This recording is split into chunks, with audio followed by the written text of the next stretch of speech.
yangu Mungu amejibu. Sasa. Salama. Uko salama? Unaishi hapa? Ninaishi hapa. Mimi napenda kuna nunua. Sanga tu jezi. Sasa kama hii umevaa? Kama hii nimevaa sasa. Ziko hapa tu kwa nyumba.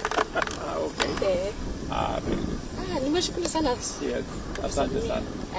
So barabara ndio nilikuwa nimekuja kuangalia. Nilikuja hapa Disemba. Nikasema hii barabara itengenezwe. Sasa hivi sasa amekuwa akiniambia inatengenezwa, nikasema ngoja nikuje. Sasa hii president. Barabara ni sawa. Yaani sisi tunashukuru. Hakuna asante. Huku ukitembea Zombe. Jua ni wewe.